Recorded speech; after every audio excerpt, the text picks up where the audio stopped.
Viewers, welcome back to our channel. আজকে আমি লাউ পাতা দিয়ে একটি দুর্দান্ত স্বাদের রেসিপি নিয়ে হাজির হয়েছি, আর সেটি হচ্ছে লাউ পাতার পাকোড়া। আর এই পাকোড়াটা কিভাবে তৈরি করা যায়, লেটস সি। লাউ পাতার বড়া বলেন আর পাকোড়া বলেন তৈরি করার জন্য আমি এখানে লাউ পাতাটাকে ভালো করে ধুয়ে নিয়েছি। এটা আসলে কচু পাতা দিয়ে করা হয়, কিন্তু শহরে কচু পাতা পাওয়াটা খুব একটা সহজ ব্যাপার নয়, তাই আমি আজকে লাউ পাতা দিয়ে চেষ্টা করব। এট ফার্স্ট আমি পাতাটাকে, এই মাথাটা কেটে নিব, পাতার এই বোটাটা। এটা একটু এইভাবে নরম করে, মানে সুতাটা উঠালে একটু নরম হবে। এভাবে আমি প্রত্যেকটা পাতা করে নেব।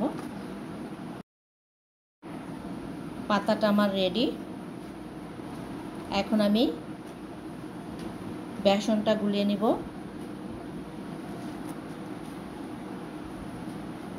আর এই জন্য আমি এখানে প্রায় 1.5 কাপের মতো বেসন নিয়েছি। এখানে বেসনটা আমার বাসায় তৈরি করা, এর সাথে কিছু চালও আছে যাতে একটা মুচমুচে ভাব থাকে। আর দিয়ে দিব জিরা গুঁড়া, ধনে গুঁড়া, হলুদ গুঁড়া, মরিচ গুঁড়া। দেব কিছু কাঁচামরিচ একেবারে কুচি করে নিয়েছি। ঝালটা আপনাদের ইচ্ছে অনুযায়ী দেবেন। দিয়ে দিব স্বাদ অনুযায়ী লবণ। আর দেব 1 চা চামচ আদা রসুন পেস্ট।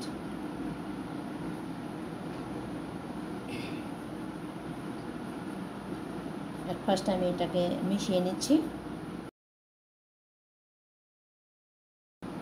এখন অল্প অল্প পানি দিয়ে আমি একটা ঘন ব্যাটার তৈরি করে নেব। ভিউয়ার্স, বেসনের ব্যাটারটা আমার গোলা হয়ে গেছে। প্রথমে আমি একটা পাতা এইভাবে বিছিয়ে নেব। পাতাটাকে আমি উল্টিয়ে নিয়েছি। এখন বেসনটাকে সুন্দর করে বিছিয়ে নেব।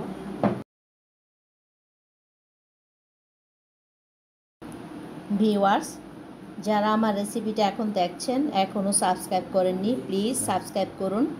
আর পাশে থাকা বেল আইকনে ক্লিক করে রাখুন, যাতে সবার আগে আপনার কাছে আমার রান্নাটা পৌঁছে যায়। ভিউয়ার্স, এখানে আমি আরও একটা পাতা বিছিয়ে নেব। এবার পাতাটাকে আমি এইভাবে দেব।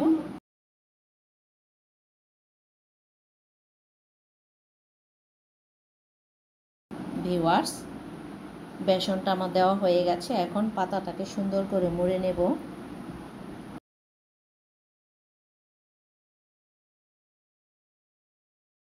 দেখুন ভিউয়ার্স, এখন এটাকে সুতা দিয়ে পেঁচিয়ে দিব। ভিউয়ার্স, এখন আমি সুতা দিয়ে রোলটাকে পেঁচিয়ে দিচ্ছি। ভিউয়ার্স, এটাকে আমি সুতা দিয়ে মুড়িয়ে নিলাম, যাতে সিদ্ধ করার সময় এটা ছুটে না যায়।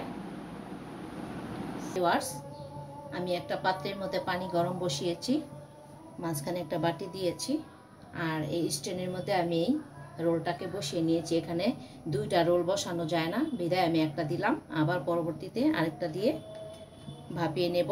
আর এখানে আমি 8 থেকে 10 মিনিট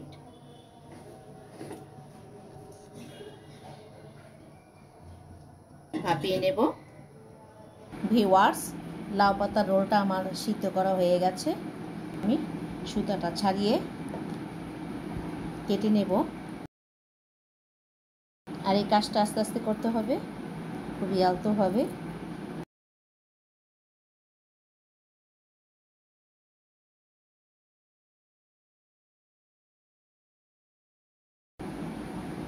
এখন এটাকে কেটে নেব।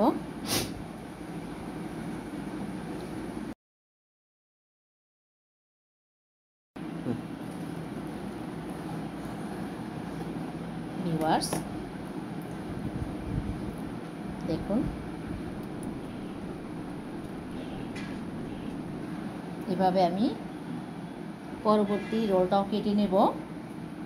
ভিউয়ার্স, লাউ পাতার রোলটা আমার কাটা হয়ে গেছে। এখন তেলে ভেজে নেব।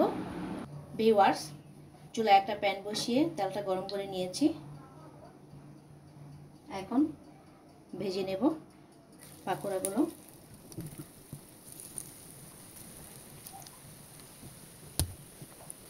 আপনারা এই পাকোড়াটাকে বা ভাতের সাথেও সার্ভ করতে পারেন।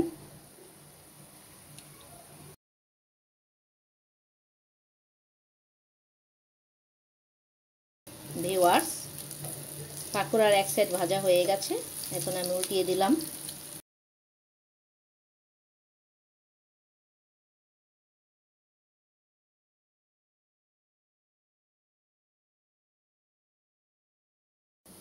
ভিউয়ার্স, পাকোড়াগুলো আমার ভাজা হয়ে গেছে, এখন উঠি। এভাবে আমি সবগুলো ভেজে নেব। সো ভিউয়ার্স, তৈরি হয়ে গেল লাউ পাতা পাকোড়া। আর এটা আপনারা স্ন্যাক্স হিসেবে কিংবা ভাতের সাথে সার্ভ করতে পারবেন। আবার চাইলে এটাকে মশলা দিয়ে কষিয়েও একটা কারির মতো তৈরি করেও খেতে পারেন। আর এটা কেমন হয়েছে অবশ্যই কমেন্টস করে জানাবেন। সবাই ভালো থাকবেন। আল্লাহ হাফেজ।